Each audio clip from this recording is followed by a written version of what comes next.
مسافے اور رسمی کلمات کی ادائیگی کے بعد کہنے لگا، جگر، تمہارے لیے ایک واقف کار کے فارم ہاؤس پر جگہ تیار کر دی ہے، وہاں پرتاپ سنگھ تمہاری خدمت کرے گا۔ اس نے قریب کھڑے ہوئے ایک مضبوط جثے کے سکھ کا تعارف کروایا۔ تو اجازت دیں۔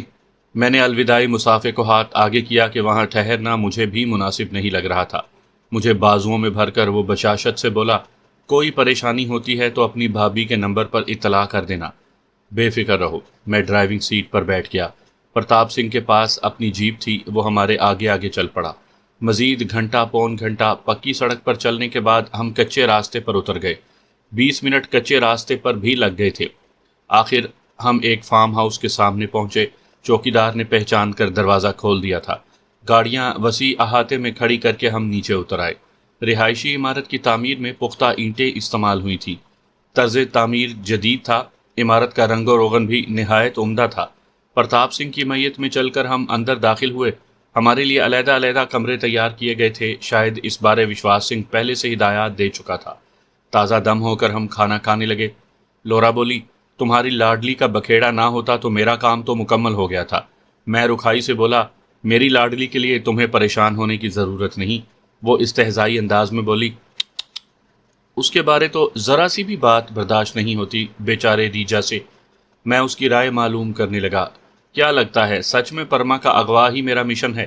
وہ خوشگوار بے یقینی سے بولی، سچ بتاؤ، مذاق مت کرو۔ اس کی مسرت نے مجھے اچنبھے میں ڈال دیا تھا۔ لگا وہ انڈیا سے نکلنے کو بے چین ہے، لیکن مجھ سے پرما کے اغوا تک رکنے کا وعدہ اس کے پاؤں کی زنجیر بنا تھا۔ بلا شبہ وہ قیمتی اور اہم ساتھی تھی، مگر اس کی دلی خوشی کے بغیر اسے رکنے پر مجبور کرنا مناسب نہیں تھا۔ ہمارا ساتھ اپنا اپنا مطلب پورا کرنے کو تھا۔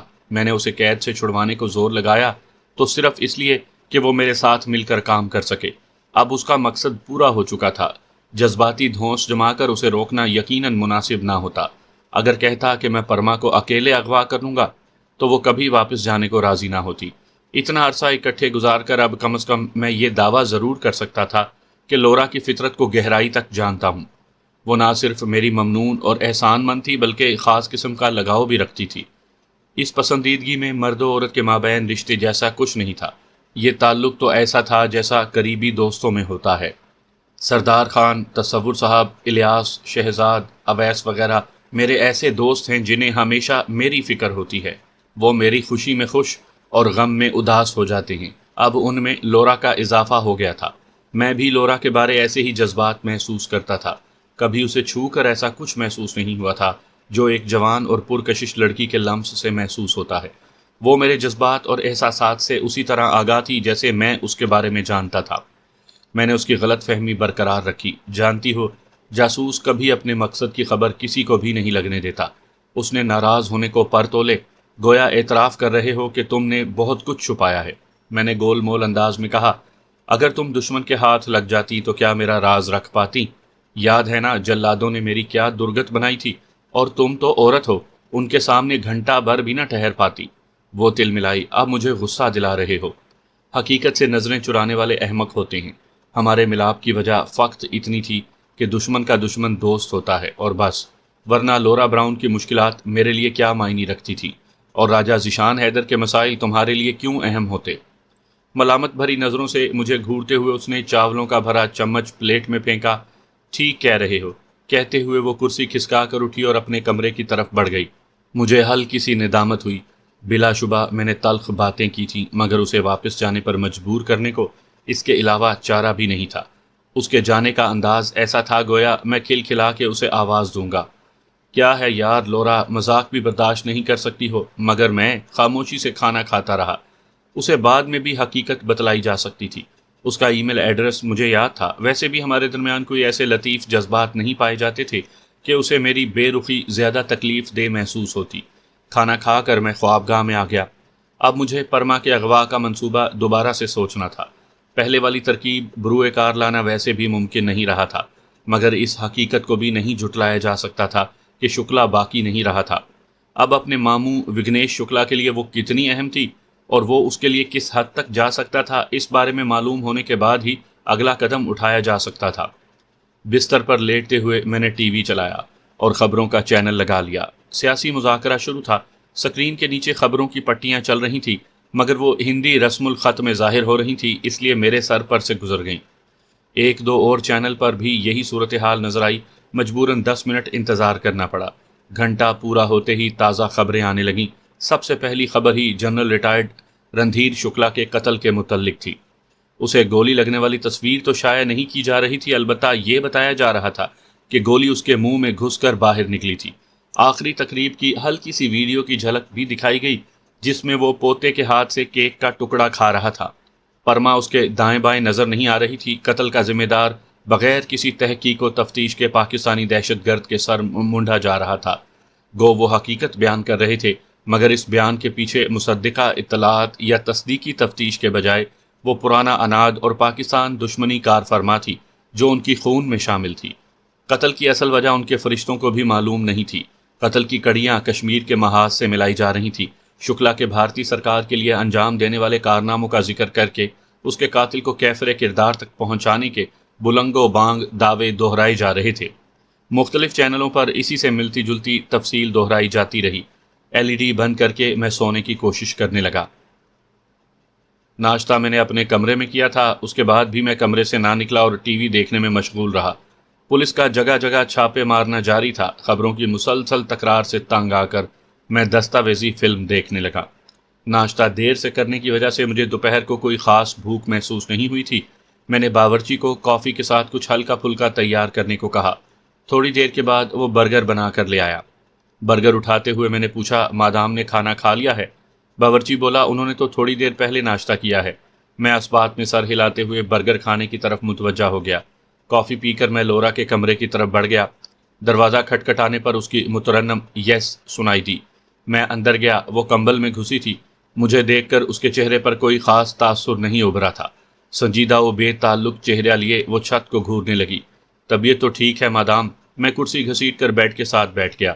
کسی اجنبی کے پاس بیٹھتے ہوئے اس کی مرضی پوچھ لینا اخلاقیات کے زمرے میں آتا ہے۔ میں بے نیازی سے بولا، خیر اتنے اجنبی بھی نہیں ہیں کہ حال احوال پوچھنے کو اجازت کی ضرورت پڑے۔ وہ برہم ہوئی، بہتر تو یہی ہوگا کہ فوراً سے پہلے یہاں سے دفع ہو جاؤ۔ میں اطمینان سے بولا، یہ میرے دوست کا گھر ہے، گویا تمہارے لیے میری حیثیت میزبان کی سی ہے، اور میزبان پر یوں حکم جمانا اصول ہی کے نہیں عقل کے بھی منافی ہے۔ تو میں جا رہی ہوں۔ وہ بپھرتے ہوئے اٹھی اور جوتے پہننے لگی۔ میں نے جھپٹ کر جوتے پکڑے اور کمرے کے کونے کی طرف اچھال دیے۔ لورا، آرام سے لیٹو، ایک آفیسر ہو کر بچگانہ حرکتوں سے گریز کرو۔ وہ حلق کے بل چیخی، دفع ہو جاؤ یہاں سے۔ میں بے پرواہی سے بولا، نہیں جاتا، اور نہ تمہیں جانے دوں گا۔ اس نے دھمکایا، مجبور نہ کرو کہ تم پر ہاتھ اٹھا لوں، کوشش کر کے دیکھ لو۔ گھٹیا انسان۔ بستر پر لیٹ کر اس نے سر پر کمبل لے لیا تھا۔ میں ترکی با ترکی بولا، احمق کپتان۔ وہ خاموش لیٹی رہی۔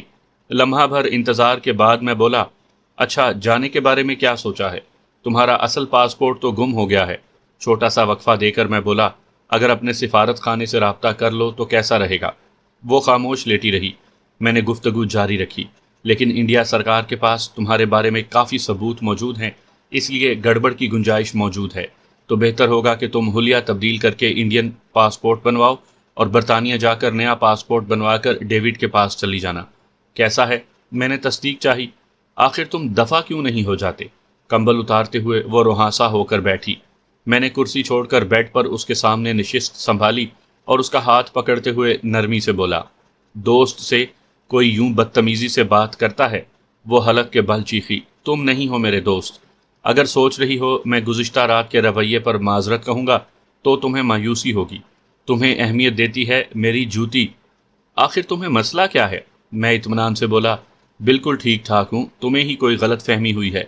وہ طنزیہ انداز میں بولی، تم ہو نا شہزادہ چارلس کہ مجھے غلط فہمی ہوگی؟ میں برجستہ بولا، اس بندر کے ساتھ تو میری شکل نہ ملاؤ یار، اتنا بھی بدصورت نہیں ہوں۔ مجھے سچ جاننا ہے۔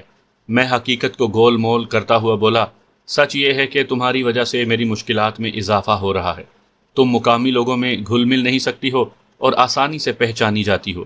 میرے خفیہ مددگار اور دھرمو دادا کے کارندے مجھے کافی ہیں۔ شکلا کی موت کے بعد پرما کا اغوا اتنا بڑا مسئلہ نہیں ہے کہ تمہیں خوامخواہ روک کر احسان لوں، اس لیے جتنا جلدی ہو سکے تم یہاں سے دفع ہو جاؤ۔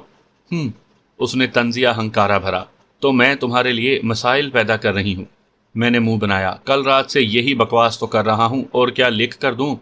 شکلا کی موت تک میں مفید تھی اور اب ناکارہ؟ واہ! شکلا کی ہلاکت اور پیسے کا حصول تمہاری چاہت تھی، میں نے فقط ساتھ دیا ہے۔ وہ اطمینان سے بولی، اور اب میں ساتھ دوں گی۔ میں نے نفی میں سر ہلایا۔ کہا نا، ضرورت نہیں ہے۔ میری مشکلات میں اضافے کا شوق ہے تو ٹکی رہو۔ گہرا سانس لیتے ہوئے اس نے غصہ ضبط کیا۔ پاسپورٹ کا کسے بتاؤ گے؟ امید ہے وشواس سنگھ کو مشکل پیش نہیں آئے گی، پیسے ہمارے پاس کافی پڑے ہیں، انہیں منہ مانگے دام دے سکتے ہیں۔ وہ بے مروتی سے بولی، SR1 میں ساتھ لے کر جاؤں گی۔ میں نے اطمینان سے کہا، ایسا بس تم سوچتی ہو۔ وہ مصر ہوئی، وہ میری ہے۔ میں نے وضاحت کی، وشال گپتا کے ہاں سے چوری کی تھی اور جتنی رقم وہاں سے چوری ہوئی تمام تمہارے علاج پر صرف ہو گئی۔ اب بتاؤ رائفل کس کی ہوئی؟ البتہ تھنڈر بولٹ چاہیے تو لے جا سکتی ہو۔ وہ تلخی سے بولی، بھاڑ میں جاؤ۔ میں جانتا تھا کہ اس سے اپنی توہین برداشت نہیں ہو رہی تھی، اسی وجہ سے فضول اور احمقانہ ابحاث میں الجھ رہی تھی۔ میں نے موضوع تبدیل کیا، چائے یا کافی؟ اس نے دانت پیسے، تمہارا خون پینے کو دل کر رہا ہے۔ میں نے جلتی پر تیل چھڑکا، تم خیر خیریت سے یہاں سے دفع ہو جاؤ، یہی میری سب سے بڑی مدد ہوگی۔ ایک وقت میں ایک لڑکی کا دھیان رکھ سکتا ہوں اور فی الحال پرما اہم ہے۔ اچھی طرح جانتی ہوں کل سے کیوں بکواس کر رہے ہو۔ تمہاری لاڈلی مجھے سخت ناپسند ہے، اس لیے مجھے بگانا چاہتے ہو تاکہ اسے کچھ نہ کہہ سکوں۔ میں نے اس بات میں سر ہلایا، جب جانتی ہو تو تکرار کیوں کرتی ہو؟ تمہارا ساتھ دینا چاہتی ہے میری جوتی، تمہاری لاڈلی پر تھوکنا بھی گوارا نہیں کرتی۔ کیپٹن لورا بران کوئی عام لڑکی نہیں کہ کسی تھرڈ کلاس لڑکی کو اغوا کرنے کے لیے بھاگتی پھرے۔ شکر ہے تمہارا چھوٹا سا دماغ کام کرنے لگا ہے۔ اب یہ بتاؤ چائے یا کافی؟ وہ پرسکون ہوئی، شاید کافی سے غصہ قابو کرنے میں مدد ملے، اور میں انٹرکام اٹھا کر کافی کا بتانے لگا۔ شکلا کی ہلاکت کا چرچا جاری تھا، ہم وہیں ٹکے رہے۔ تھنڈر بولٹ میں نے وشواس سنگھ کے حوالے کر دی تھی کہ میرے لیے SR1 کافی تھی، دوسری رائفل سنبھالے رکھنا فضول تھا۔ لورا کا مسئلہ میں نے وشواس سنگھ کو بتا دیا تھا۔ اگلے 3-4 دنوں میں لورا کا نیا پاسپورٹ بن گیا تھا۔ اس کا نام شمسا عزیز تھا۔ وہ مسلم طالبہ تھی جو میڈیکل کی تعلیم کو برطانیہ جا رہی تھی۔ اس کی لشکاریں مارتی سفید رنگت کو ہلکا گندمی کر کے آنکھوں میں کالے لینز ڈالے تھے، آدھے چہرے کو ڈھانپنے والی گول شیشوں کی بڑی اینک، سر پر سکارف، ناک کے نتنوں میں سپرنگ ڈال کر باریک ستواں ناک کو پھلا دیا تھا، دانتوں میں گم شیٹ سے جبڑوں کو ابھارا گیا تھا، یوں اس کی صورت یکلخت تبدیل ہو گئی تھی۔ میرے بہت زیادہ اصرار کے باوجود وشواس سنگھ نے پاسپورٹ پر ہونے والا خرچ لینا گوارا نہیں کیا تھا۔ $1000 کے باقدر رقم میں نے لورا کے پرس میں ڈال دی تھی کہ اپنے اصل حلیے میں آنے تک اسے ضرورت پڑ سکتی تھی۔ روندر مترا اور ڈاکٹر دیواشش کے ہاں سے ہمیں کافی رقم ہاتھ لگی تھی، جو بہت کم ہی خرچ کر پائے تھے۔ اس وقت ہم چھترپتی شیواجی انٹرنیشنل ایئرپورٹ پر موجود تھے۔ رخصت ہونے سے پہلے وہ بے ساختہ باہیں پھیلا کر مجھے لپٹ گئی تھی۔ آج بہت خوش ہوں، کچھ بھی منوا سکتے ہو، یہاں تک کہ ڈیٹ پر جانے کی درخواست بھی رد نہیں کروں گی۔ میں ہنسا، تمہارے گلے لگنے کی خبر بھی اگر پلوشہ تک پہنچ گئی تو میری خیر نہیں۔ ایسا بھی کیا ہے؟ اس نے منہ بنایا، ہم اچھے دوست ہیں اور دوستوں کا معانقہ کرنا عام رواج ہے۔ اسے نرمی سے علیحدہ کر کے میں مسکرا دیا، تمہارا رواج ہوگا، ہمارے ہاں عورت سے مصافحہ کرنا بھی گناہ ہے۔ اس نے بے پرواہی سے کندھے اچکائے، پھر بھی میری پیشکش برقرار ہے، کل بھی جا سکتی ہوں۔ میں سنجیدہ ہوا، وعدہ کرتی ہو جو کہوں گا مانو گی؟ اس کے لبوں پر مدھر مسکان ابھری، امید تو ہے کہ پیچھے نہیں ہٹوں گی۔ انٹرنیٹ پر روزانہ 5 منٹ قرآن مجید کی تلاوت سننا اور کسی اسلامک سینٹر میں جا کر اسلام کے بارے میں مکمل تحقیق کرنا، لیکن یہ تحقیق مسلمانوں کی کتابیں پڑھ کر کرنا، کسی علوم اسلامیہ کا غیر مسلم ماہر کی کتابیں پڑھ کر نہیں۔ وہ متعجب ہوئی، کیا ایسا کرنے سے اسلام قبول کر لوں گی؟ میں نے آسمان کی طرف انگلی اٹھائی، یہ اس کی مرضی ہے کہ یہ سعادت تمہاری قسمت میں لکھتا ہے یا نہیں۔ اس نے شرارتی کہا لگایا، اگر اسلام قبول کر لیا تمہاری بیوی پھر بھی نہیں بنوں گی، البتہ پہلے والی دونوں کو طلاق دے دو تو شاید تمہاری درخواست پر غور کر لوں، وعدہ پھر بھی نہیں کرتی۔ میں ہنسنے میں اس کا ساتھ دیتے ہوئے بولا، وہ بعد کا مسئلہ ہے۔ اس نے پوچھا، کیا جینی کو بھی اسلام قبول کرنے کی ترغیب دی تھی؟ میں نے نفی میں سر ہلایا، اس نے کبھی اسلام مخالف بات نہیں کی تھی۔ تمہیں بھی اسلام قبول کرنے کا نہیں کہا، صرف اسلام کو جاننے کی ترغیب دی ہے۔ یار بہت یاد آؤ گے، انڈیا سے جو کچھ لے جا رہی ہوں اس میں سب سے قیمتی تمہاری دوستی ہے، اور اگر تم نہ ہوتے تو شاید اب تک سب کچھ ہار کر خودکشی کر چکی ہوتی۔ ایسا بس تم سوچتی ہو۔ اس نے منہ بنایا، اگر کبھی کال کروں تو وصول کر لینا، یا گھنٹی پر بات کرنے کو بھی پیلاوشے کی اجازت درکار ہوگی؟ اور ڈیوڈ کا کیا؟ وہ اطمینان سے بولی، اس کے سامنے تمہارے ساتھ ڈیٹ پر بھی جا سکتی ہوں۔ میں ہنسا، اسے تم پر اعتماد ہے یا تمہیں اس کی پرواہ نہیں؟ وہ خلوص دل سے بولی، نہیں، بلکہ میرے لیے ریجا بہت خصوصی ہے۔ میں صاف گوئی سے بولا، مجھے نہیں لگتا تھا کہ جینی جیسی مخلص کوئی اور دوست بھی مل جائے گی۔ بہت بہت شکریہ ریجا۔ میرے ہاتھ کو بوسہ دے کر اس نے رخ موڑ لیا۔ جب تک نظر آتی رہی میں تکتا رہا۔ وہ مضبوط کردار کی حوصلہ مند اور بہادر لڑکی تھی۔ ڈینو کی شہادت کے بعد میری طاقت آدھی رہ گئی تھی، جو اس کے ملنے پر بحال ہوئی۔ نہ صرف جسمانی بلکہ دماغی طور پر بھی بہترین کمانڈو تھی۔ بلا شبہ اس کی وجہ سے میں کافی مشکلات سے بچا تھا۔ ایک اکیلا اور دو 11 تبھی ہوتے ہیں جب دوسرا بھی برابر کا ہو۔ گو وہ پرما کے اغوا تک رکنا چاہتی تھی، لیکن میں چاہتا تھا کہ کم از کم ایک مسائل تو اختتام پذیر ہو۔ اس کے جاتے ہی جہاں طمانیت محسوس ہو رہی تھی، وہیں ہلکا سا افسوس بھی ہو رہا تھا۔ اس کی میت میں بہترین وقت گزرا تھا۔ بلا شبہ وہ بہترین دوست ثابت ہوئی تھی، اور ایسے دوست بھلانے کے لیے نہیں ہوتے۔ لورا کے جانے کے بعد 1-2 دن میں نے آرام سے گزارے کہ پرما کے اغوا کا کوئی مناسب طریقہ نہیں سوجھ رہا تھا۔ اس بار ارادہ تھا کہ اسے اغوا کرتے ہی ممبئی چھوڑنے کی کوشش کروں گا۔ گویا 2 مسئلے ایک ساتھ درپیش تھے، پرما کو اغوا کرنا اور اسے پاکستان پہنچانا۔ انڈیا میں کافی وقت گزار لیا تھا، اب تو وطن کی فضائیں سپنا لگنے لگی تھیں۔ بلا شبہ باقی تکالیف اور مشکلات ایک جانب اور وطن سے دوری دوسری جانب رکھیں تو اذیت کے پلڑے کو جدائی اور دوری کا دکھ جھکا دے گا۔ رات گئے انجان نمبر سے کال وصول ہوئی، انڈیا کا نمبر نہیں تھا۔ مجھے شک گزرا کہ وہ لورا کی کال ہے۔ میں نے محتاط انداز میں ہیلو کہا۔ ریجا، میں بول رہی ہوں۔ لورا کی چہکتی آواز سن کر مجھے اچھا لگا تھا۔ میں شاکی ہوا، حالانکہ تمہیں اسی دن پہنچتے ہی خیریت کا بتانا چاہیے تھا۔ اس کی مترنم ہنسی ابھری۔ تم سے ناراض تھی تبھی کال نہ کر سکی۔ میں شرارتی لہجے میں بولا، ناراض تو مجھے ہونا چاہیے کہ ڈیٹ کا وعدہ ایفا کیے بغیر تم بھاگ گئیں۔ وہ سنجیدہ ہوئی۔ ریجا، معذرت چاہتی ہوں یار، تمہاری توقعات پر پورا نہ اتر سکی۔ اچھی طرح جانتی ہوں تمہیں میری ضرورت تھی، مگر میری سہولت اور آرام کو اپنی ضرورت پر ترجیح دیتے ہوئے تم نے نہ صرف مجھے جانے کی اجازت دی، بلکہ ایسا ڈرامہ کیا گویا میرا جانا تمہارے لیے زیادہ مفید ہے۔ حالانکہ میں نے قطع کلامی کرتے ہوئے موضوع تبدیل کرنا چاہا۔ بکواس کے بجائے کوئی کام کی بات کرو۔ وہ گلوگیر ہوئی۔ بکواس تم کرتے ہو، میں نہیں۔ مجھے وہ پل اچھی طرح یاد ہیں جب ایک درندے کی وحشت کے بعد میں موت کو گلے لگانے کا سوچ رہی تھی، مگر تم نے نہ صرف مجھے سنبھالا بلکہ قید سے نکلنے کا بھی حل ڈھونڈ لیا، اور جب مجھے گولی لگی تو کسی محبوبہ کی طرح گلے سے لگائے بھاگتے رہے۔ حالانکہ میری وجہ سے تم پکڑے جا سکتے تھے۔ تب مجھے اپنی موت کا یقین ہو گیا تھا، لیکن تم مجھے موت کے فرشتے سے چھین لائے۔ میری تیمارداری کی وہ رقم جو تم اپنے مشن کی ضروریات پر خرچ کر سکتے تھے، میری آسائش پر خرچ کرتے رہے۔ پھر مجھے ہوس پرست ٹولے سے بچانے پہنچ گئے۔ تم نہ آتے تو جانے وہ میرے ساتھ کیا کرتے۔ سوچا تھا شاید تمہاری بھی اس خبیث کی دولت پر نظر ہے، مگر وہ رقم بھی تم نے میرے منہ پر دے ماری۔ میری بکواس، ناز نخرے اور موڈ برداشت کرتے رہے۔ تم بہت اچھے ہو ریجا، بہت زیادہ۔ شروع میں حیران ہوتی تھی کہ تم نے 2 لڑکیوں سے کیسے شادی کر لی، حالانکہ تمہاری صورت ایسی انوکھی بھی نہیں ہے کہ 2 بیویوں کے ساتھ جینی جیسی لڑکی بھی تمہیں چاہے۔ مگر قریب رہ کر محسوس ہوا کہ تم کتنا خیال رکھنے والے، عورت کو اہمیت دینے والے، توجہ اور عزت دینے والے ہو۔ قسم سے بہت یاد آؤ گے۔ 2 دن ندامت کی وجہ سے گھنٹی نہ کر سکی۔ اگر سمجھتے ہو میں نہیں جانتی کہ تمہیں میری ضرورت تھی، تو یقیناً تمہاری خوش فہمی حد سے زیادہ بڑی ہوئی ہے۔ تمہارے بچگانہ دلائل مجھے تب دھوکہ دے سکتے تھے کہ تمہاری فطرت سے انجان ہوتی۔ اب تو تمہاری رگ رگ سے واقف ہوں۔ اپنے بارے میں اندازہ لگانے میں شاید غلطی کر جاؤں۔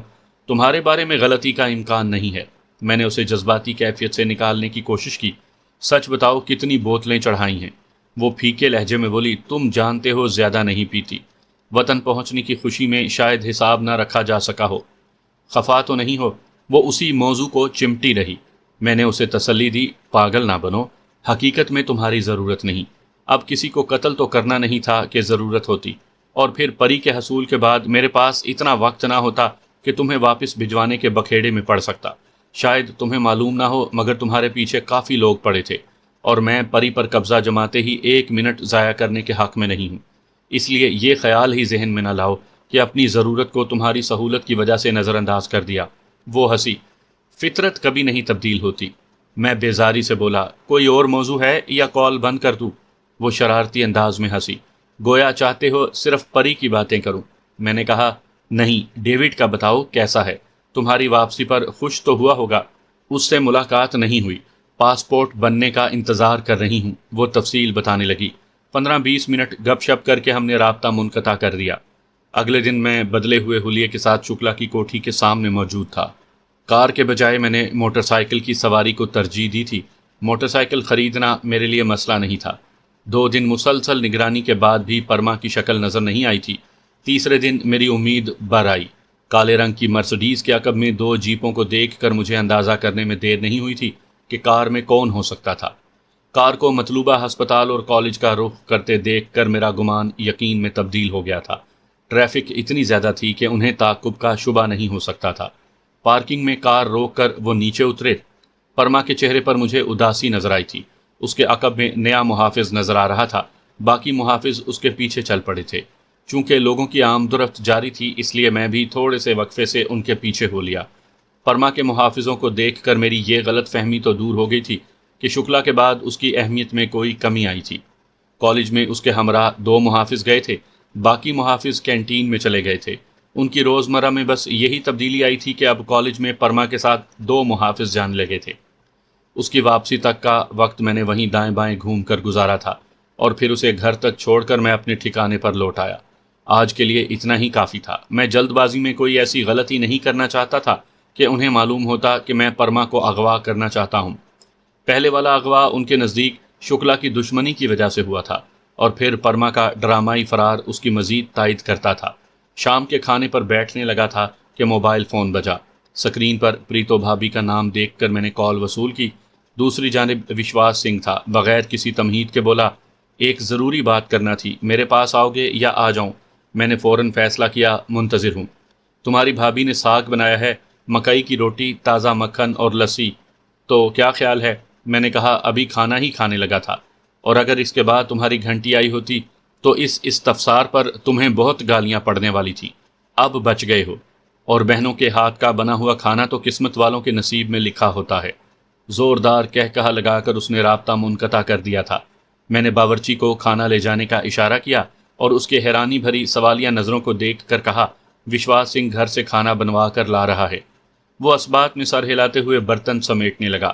وشواس سنگھ کے لیے تھوڑا انتظار کرنا پڑا تھا، لیکن ساگ واقعی کمال کا بنا تھا، اور پھر دیسی مکھن، مکئی کی روٹی اور لسی نے تو لطف دوبالا کر دیا تھا۔ میں پیٹ پر ہاتھ پھیرتے ہوئے بولا، میرا خیال ہے چہل قدمی کرتے ہوئے گپ شپ مناسب رہے گی۔ وشواس سنگھ اسبات میں سر ہلاتا ہوا اٹھ گیا۔ 2-3 رسمی باتوں کے بعد وہ مطلب کی بات پر آیا۔ کوئی لمبے فاصلے سے ایک بندہ مروانے کا تمنائی ہے، اور اس مقصد کو 10-15 لاکھ خرچ کر سکتا ہے۔ دن کے 12 بھی نہیں بجے کہ مجھے لگا تمہارا دماغ جگہ پر نہیں ہے۔ میں نے سکھوں کے بارے میں مشہور مقولہ کہ 12 بجے ان کا دماغ کام نہیں کرتا ہے زیر بحث لے آیا۔ میں تمہیں کرائے کا قاتل لگتا ہوں؟ میں نے خفگی نہیں چھپائی تھی۔ وشواس سنگھ نے صفائی دی، تم تک پیشکش پہنچائی ہے جگر، ترغیب نہیں دی۔ میں بیزاری سے بولا، میں ایسی پیشکش پر تھوکنا بھی پسند نہیں کرتا۔ وہ متبسم ہوا، پوچھو گے نہیں کہ پیشکش کرنے والا کون ہے؟ بھاڑ میں جائے، اب کوئی اور موضوع چھیڑو۔ شکلا سے تمہاری کیا دشمنی تھی؟ مجھے لگا اس نے موضوع تبدیل کر دیا ہے۔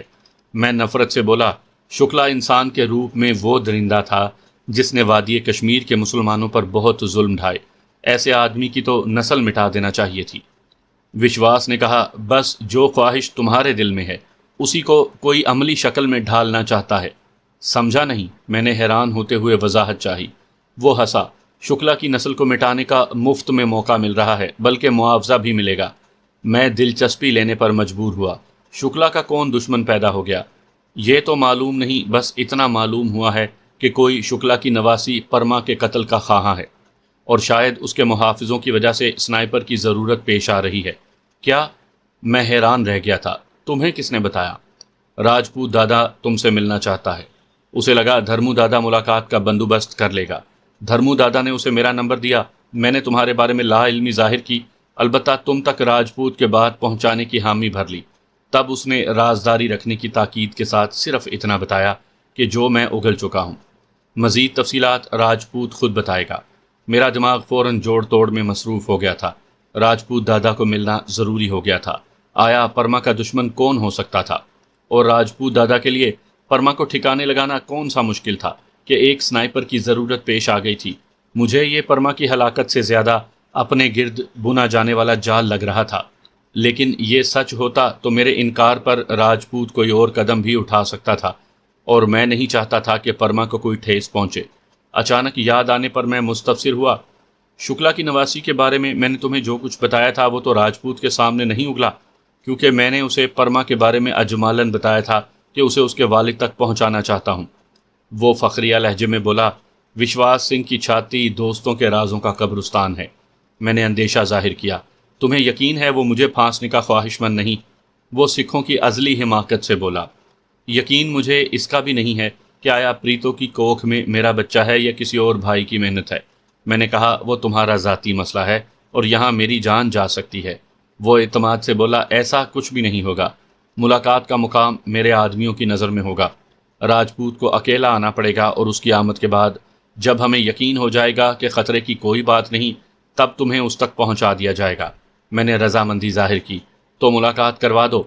ضرور، البتہ یہ پھانس نکال دو کہ تم نے مجھے اس لڑکی کے بارے میں کوئی اور کہانی سنائی تھی اور بعد میں اسے آزاد کر دیا۔ یہ سوال اسے بہت پہلے پوچھنا چاہیے تھا، نہ جانے اتنے دن صبر کیسے کیے رکھا۔ یہ بھی ممکن ہے وہ میرے اندرونی معاملات میں مخل نہیں ہونا چاہتا تھا، اور اب پرما کا تذکرہ ہوا تو وہ اپنے اشتیاق کو نہ دبا سکا۔ میں نے وضاحت کی، چھوڑا نہیں، وہ بھاگ گئی تھی، اور اب یہاں اس لڑکی کے اغوا کی خاطر ہی رکا ہوں، اور اس بارے میں صرف تمہیں پتہ ہے۔ میں راجپوت سے مل کر اس کے قتل کی وجوہات جاننے کی کوشش کرتا ہوں، کیونکہ میرے انکار پر وہ کسی اور سے بھی رابطہ کر سکتے ہیں۔ دنیا میں اکیلا سنائپر نہیں ہوں، جبکہ میں اس لڑکی کو خراش بھی نہیں لگنے دے سکتا۔ وشواس سنگھ نے سمجھ جانے کا اندیا دیتے ہوئے کہا، کل دوپہر کو تیار رہنا۔ اس کے بعد ہم تھوڑی دیر فضول گپے ہانکتے رہے اور پھر وشواس سنگھ اجازت لے کر رخصت ہو گیا۔ راجپوت سے ملاقات کرنے کے لیے مجھے گھنٹہ بھر کا سفر کرنا پڑا تھا۔ میں وشواس سنگھ کے آدمی کے ہمراہ جیپ پر روانہ ہوا تھا۔ وشواس سنگھ کی طرف سے سب اچھا کا اشارہ ملتے ہی میں ایک گاؤں کے مضافات میں موجود چھوٹے سے مکان پر پہنچا۔ دھرمو دادا کے کارندوں نے دور سے اس مکان پر نظر رکھی تھی۔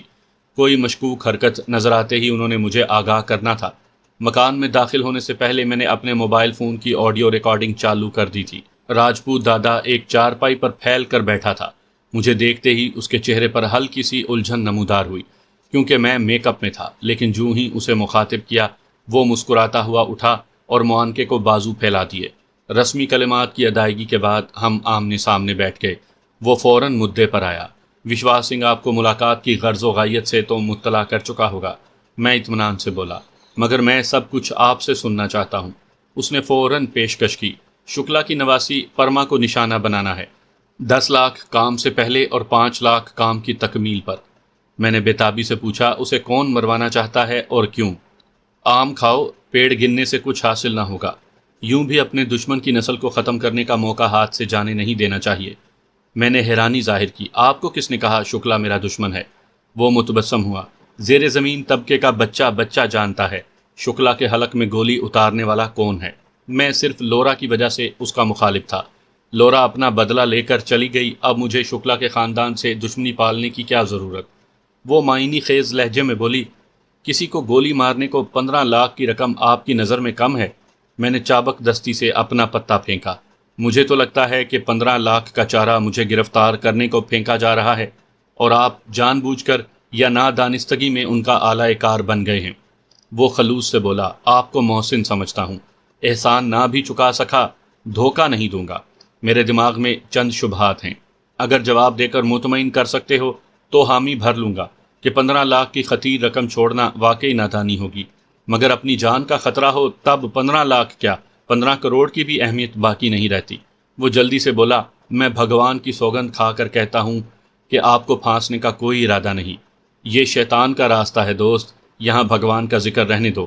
ہم ایک بے گناہ کے قتل کا سودا کر رہے ہیں، اور اس میں بھگوان کی منشا شامل نہیں ہے، تو اس کے نام کی قسم کی کیا اہمیت ہوگی؟ آپ کو کیسے یقین آئے گا؟ وہ آہستہ آہستہ میرے ڈھب پر آ رہا تھا۔ میں اطمینان سے بولا، حقیقت جان کر۔ راجکماری پرما کا دشمن کون ہے؟ اسے قتل کرنے کی وجہ کیا ہے؟ اور اسے قتل کرنے کو میرا انتخاب کیوں کیا جا رہا ہے؟ کیونکہ ممبئی کا طاقتور دادا اگر ایک لڑکی کے چند محافظوں سے ڈر کر سنائپر کے بندوبست میں مصروف ہو جائے گا تو عجیب تو لگے گا نا۔ اس نے میرے سر پر بم پھوڑا۔ وگنیش شکلا اپنی بھانجی کو قتل کروانا چاہتا ہے کیا؟ میں حقیقت میں اچھل پڑا تھا۔ وہ گہرا سانس لیتے ہوئے بولا، دولت بہت بری چیز ہے دوست، اور یہ ایسی نحوست ہے کہ جتنا اس میں اضافہ ہوتا جاتا ہے ہوس بڑھتی جاتی ہے۔ شکلا نے اپنی دولت و جائیداد کا 2/3 اپنی نواسی کے نام لکھا ہے، اور یہ وگنیش سے ہضم نہیں ہو رہا۔ گو فی الحال تو پرما اس کی سرپرستی میں ہے، مگر جلد ہی کسی کو جیون ساتھی چن کر اپنا راستہ الگ کرنے کا سوچے گی، تب وگنیش کی یہ حیثیت نہیں رہے گی جو اس وقت ہے، اور وہ وقت آنے سے پہلے وگنیش اس کانٹے کو نکالنا چاہتا ہے۔ میرے انتخاب کی وجہ، جبکہ یہ کام آپ آسانی سے کر سکتے ہیں، اس نے وضاحت کی۔ وہ چاہتا ہے پرما کا قتل اس کے ذمے نہ لگے، کیونکہ پرما کا کوئی دشمن نہیں ہے، اور اس کے مرتے ہی فوراً وگنیش کی ذات شبے کی زد میں آئے گی۔ میں طنزیہ لہجے میں بولا، سنائپر کی گولی پر کیا تفصیل لکھی ہوگی کہ وگنیش بے گناہ ہے؟ شکلا کا قتل آپ کی اس سے دشمنی کو ظاہر کرتا ہے، اور پرما کو جب ایک سنائپر کی گولی نشانہ بنائے گی تو دھیان فوراً آپ کی طرف جائے گا۔ وگنیش دعویٰ کر سکتا ہے کہ آپ ان کے خاندان کے خاتمے کے در پہ ہیں۔ میں نے الجھن ظاہر کی، تو میں ہی کیوں؟ کوئی بھی سنائپر اس سے کم قیمت میں یہ کام کر سکتا ہے۔ اس نے الجھن سلجھائی، 2 کلومیٹر سے صرف راجہ ہی یہ کر سکتا ہے، اور پرما کو بھی 2 کلومیٹر کے فاصلے سے نشانہ بنانا ہے تاکہ آپ کے علاوہ کسی پر شبہ ہی نہ کیا جا سکے۔ میں نے ایک اور شبہ اٹھایا، پچھلے دنوں ہم نے پرما کو اغوا کیا تھا اور اپنا کام نکلوا کر چھوڑ دیا۔ اگر ہم چاہتے تبھی اسے قتل کر سکتے تھے، کیا اب یہ سوال نہیں اٹھے گا؟ اس نے شبے کا قلع کما کیا۔ پرما کے اغوا کے بارے میں چند قریبی لوگوں کے علاوہ کوئی واقف نہیں۔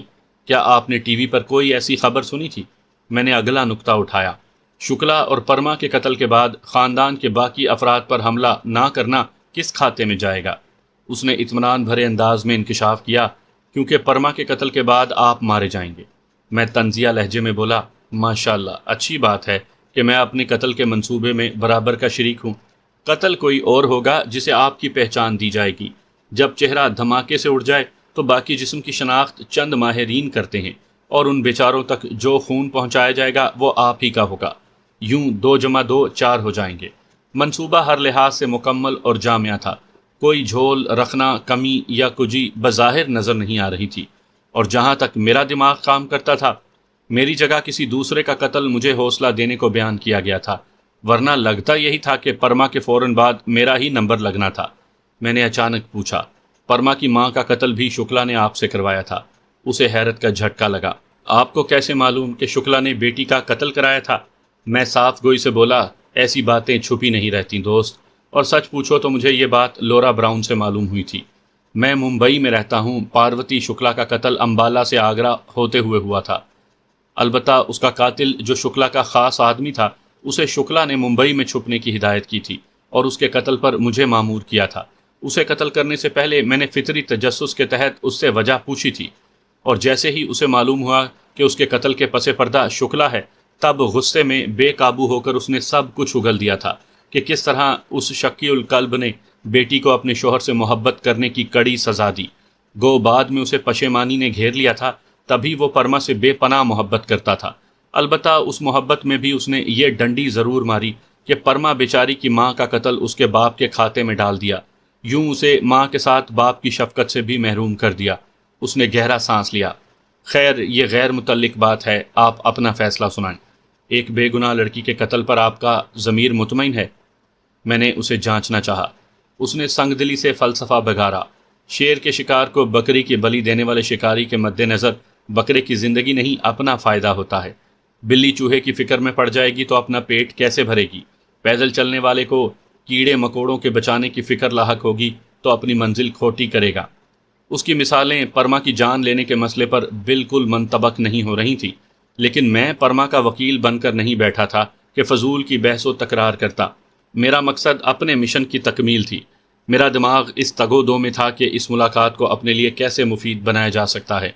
میں نے پوچھا، پرما کا والد زندہ ہے یا اسے بھی سورگ باشی کر دیا گیا ہے؟ راجپوت نے منہ بنایا، اس سوال کا ہمارے معاملے سے کیا تعلق؟ میں نے بظاہر بے نیازی اور بے پرواہی سے اس کے سامنے تجویز رکھی۔ بس یوں ہی خیال آ گیا تھا کہ اگر وگنیش شکلا اپنی بھانجی کو کسی طریقے سے باپ کے پاس بھجوا دے تو اس پر الزام بھی نہیں آئے گا اور بھانجی سے بھی جان چھوٹ جائے گی۔ وہ اپنے خاندان کی سبکی کہاں کروانا چاہے گا؟ اس کی بھانجی مسلمان بن کر پاکستان میں پرورش پائے، یہ اس سے برداشت نہیں ہوگا۔ مخالفین کے ہاتھ اسے نیچا دکھانے کا موقع ہاتھ آ جائے گا۔ شکلا کی زندگی میں پرما پاکستان نہیں گئی تھی، اب کیوں چلی گئی؟ اس کا جواب اگلے خود ہی فرض کر لیں گے جو شکلا کی دولت و جائیداد کا حصول ہوگا، اور سب سے بڑھ کر پرما ہمیشہ اس کے سر پر تلوار کی صورت لٹکتی رہے گی، کیونکہ وہ کسی بھی وقت بھارت لوٹ کر اپنی جائیداد کا مطالبہ کر سکتی ہے۔ اس لیے سوچا جائے تو پرما کے قتل سے بہتر اس مسئلے کا کوئی حل نہیں ہے۔ میں لالچی انداز میں بولا، مجھے جاننا ہے کہ وگنیش شکلا نے پرما کے قتل کے بدلے کتنے انعام کا اعلان کیا ہے۔ راجپوت جلدی سے بولا، آپ کو 15 لاکھ کم لگ رہا ہے تو 1-2 لاکھ کا اضافہ بھی کیا جا سکتا ہے۔ میں حریص بن کر بولا، میری یہاں آمد کا مقصد تو کوئی اور ہے، لیکن آپ کی پیشکش کچھ زیادہ ہی پرکشش اور ڈگمگانے والی ہے۔ مجھے 2 دن سوچنے کا موقع دو، پرسوں شام کو یہی ملاقات ہوگی۔ وہ بولا، مجھے نہیں لگتا اس میں مشورہ لینے جیسا کچھ ہے، بلکہ میں مخلصانہ مشورہ دے دیتا ہوں کہ اپنی صلاحیتوں سے فائدہ اٹھاؤ۔ 15 لاکھ کوئی رقم نہیں ہوتی، آپ کی خاطر میں 16-17 لاکھ کر دیتا ہوں۔ اتنی زیادہ رقم ساری زندگی سرکار کی نوکری میں ناک رگڑ کر حاصل نہیں کر سکو گے۔ میں نے اس بات میں سر ہلایا۔ کب اختلاف کیا ہے؟ پھر مشورہ چاہنے اور 1-2 دن سوچنے کا کیا مطلب ہوا؟ میں لالچی انداز میں بولا، آپ سے کیا پردہ، سیانے کہتے ہیں سوچنے کی مہلت طلب کرنا مشورہ کرنے کا جھانسا دینا، اور فوراً حامی نہ بھرنے سے بندہ اپنا بھاؤ بڑھا سکتا ہے۔ کیا پتہ وگنیش شکلا میرے سوچنے کا سن کر معاوضہ دگنا کر دے۔ اس نے منہ بنایا۔ وگنیش شکلا اس پر بھی بڑی مشکل سے راضی ہوا ہے۔ میں نے معصومیت سے اسے چھیڑا، ویسے اس سودے میں آپ کو کیا ملے گا؟ گلا کھنکارتے ہوئے اس نے ہلکا سا توقف کیا اور پھر بات گول مول کرتا ہوا بولا، میں تو اس کا خاص آدمی ہوں اور اسے مجھ سے کوئی ایک کام تو نہیں ہوتا کہ واضح بتا سکوں۔ پرسوں ملاقات ہوگی اور کوشش کرنا 20 لاکھ دینے پر تیار ہو جائے، 15 کام سے پہلے 5 بعد میں۔ میری کوشش تھی کہ میری لالچ دیکھتے ہوئے وہ سوچے کہ میں بالکل بھی انکار نہیں کروں گا۔ وہ مسر ہوا، یار 20 لاکھ معاوضے کی ذمہ داری میں لیتا ہوں، اب سوچنے وغیرہ کا ڈرامہ چھوڑو اور حامی بھرو۔ میں زو معنی لہجے میں بولا، دیکھ لیا نا، تھوڑی سی لی تو لال دکھانے سے 15 سے 20 لاکھ ہو گیا ہے۔ بہرحال ٹھیک ہے، 20 لاکھ کے بدلے میں وگنیش جی کی جان اس مصیبت سے چھڑا دوں گا۔ تو آپ تیار ہیں؟ اس نے خوشگوار حیرانی ظاہر کی۔ میں مسمسے لہجے میں بولا، آپ نے انکار کے قابل چھوڑا ہی کہاں ہے؟ ہا ہا ہا، راجپوت کھلکھلا کر ہنسا۔ اب سمجھداری دکھائی ہے نا؟ کوٹ کی اندرونی جیب سے بڑے نوٹوں کی 5 گڈیاں نکال کر اس نے میز پر رکھ دیں۔ یہ 10 لاکھ ہیں، 5 لاکھ کل مل جائیں گے۔ حریصانہ انداز میں نوٹوں کی گڈیاں جھپٹتے ہوئے میں مستفسر ہوا، کب قتل کرنا ہے؟ وہ بے صبری سے بولا، کل جمعہ ہے اور اتوار سے پہلے کام ہو جانا چاہیے۔ میں نے اس بات میں سر ہلایا، جمعے کے دن مسلمان صرف نیکی کا کام کرتے ہیں، کاروبار کی باتیں اگلے دن پر۔ البتہ آپ کل شام تک رقم پہنچا دینا تاکہ دل جمعی سے کام کر سکوں۔ رقم کل صبح ہی وشواس سنگھ کے حوالے کر دی جائے گی۔ میں جلدی سے بولا، ایسا بھول کر بھی نہ کرنا، وشواس سنگھ ایجنسی کی نظروں میں ہے۔ یہ آپ کی خوش قسمتی ہے کہ میرا نمبر اس کے پاس محفوظ تھا، ورنہ یہاں میرا خیر خواہ کوئی نہیں۔ دھرمو دادا اور اس کے آدمیوں سے میرا کوئی تعلق واسطہ نہیں، اس کے ساتھ فقط آپ کو پکڑنے کی بات ہوئی تھی، اور اب یہاں سے جاتے ہی میں اپنا موبائل فون پھینک دوں گا، کیونکہ اس کے ذریعے دشمن آسانی سے مجھ تک پہنچ سکتا ہے۔ کرن چاولہ میرے پیچھے پڑا ہے اور میں دوبارہ پکڑا گیا تو گیا کام سے۔ وہ کہنے لگا، جانتا ہوں، کرن چاولہ اور اتھری حسینہ۔ 1 منٹ راجپوت دادا، میں نے صورت سے قطع کلامی کی، کیونکہ مجھے لگا وہ ممتا دیدی کے متعلق کوئی بکواس کرنے والا ہے۔ سنیتا جیسوال کے متعلق سوچ سمجھ کر کچھ بولنا، وہ میری دیدی ہیں۔ راجپوت پھیکی مسکراہٹ سے بولا، وہ مضبوط کردار کی لڑکی ہے، اور ایسی لڑکیوں کو 2 نمبر لوگ یوں ہی بےہودگی سے پکارا کرتے ہیں۔ بہرحال آپ نے پہلے سے مطلع کر کے اچھا کیا۔ میں بس یہ کہنا چاہتا تھا کہ وہ بھی آپ کی تلاش میں سرگرم ہے، بہت چالاک اور ہوشیار ہے۔ میں نے فقط سر ہلانے پر اکتفا کیا تھا۔ اس نے پوچھا، تو رقم آپ تک کیسے پہنچائی جائے؟ میں اطمینان سے بولا، اپنے چھوٹے بھائی وشال گپتا کے پاس رکھوا دینا، میں وصول کر لوں گا۔ وہ ہنسا۔ ویسے وشال گپتا کے ساتھ آپ کی آخری ملاقات کوئی بہتر حالات میں نہیں ہوئی تھی۔ میں سنجیدگی سے بولا، اگر اپنی زندگی کو وہ میرا احسان نہیں مانتا تو اس سے بڑا احسان فراموش کوئی نہ ہوگا۔ اس نے جلدی سے تردید کی، ایسی بات نہیں ہے، وہ آپ کی بڑی تعریف کر رہا تھا۔ اسے بتا دینا اچھا سا بندوبست کر لے، کل دوپہر کا کھانا انشاءاللہ اس کے ہمراہ کھاؤں گا۔ ضرور، اس نے نشست چھوڑ دی۔ الوداعی مصافحہ کر کے میں باہر نکل آیا۔ ڈرائیور جیپ کے پاس تیار کھڑا تھا۔ موبائل فون کی ریکارڈنگ آف کرتے ہی میں نے نشست سنبھالی۔ گاڑی مکان سے باہر نکالتے ہوئے اس نے پوچھا، واپس جائیں گے؟ اسبات میں سر ہلاتے ہوئے میں آڈیو ریکارڈنگ لورا کے ای میل ایڈریس پر بھیجنے لگا، کیونکہ میں نہیں چاہتا تھا کسی حادثے کی وجہ سے اتنی قیمتی ریکارڈنگ ضائع ہو جائے۔ ساتھ ہی میں نے لورا کو بھی وضاحت لکھ دی تھی تاکہ خواہ سر نہ کھپاتی رہے۔ ایک نہر کے پل پر سے گزرتے وقت میں نے اپنا موبائل فون اندر اچھال دیا، کیونکہ اب وشواس سنگھ کے پاس میرے نمبر موجود ہونے کی خبر نے پھیل جانا تھا، اور میں خطرہ مول لینے کے حق میں بالکل نہیں تھا۔ وشواس سنگھ میری رہائش پر بے چینی سے منتظر تھا۔ میں نے راجپوت سے ہونے والی گفتگو تفصیل سے اسے بتا دی تھی۔ اس نے پوچھا، اب کیا ارادہ ہے؟ میں نے کہا، پرما کو اغوا کرنے کو میرے پاس کل کا دن ہے، اور جہاں تک میرا خیال ہے اگر ان کے دل میں مجھے قتل کرنے کا منصوبہ پل رہا ہے تو کل وشال گپتا کے ہاں میری گرفتاری کی تیاری مکمل ہوگی۔ ایسا نہ ہوا تب بھی کل تعاقب کر کے میرا ٹھکانہ ضرور ڈھونڈیں گے، تاکہ جب میں پرما کو نشانہ بنا لوں تو اس کے بعد مجھے قتل کرنے کو انہیں زیادہ تگ و دو نہ کرنی پڑے۔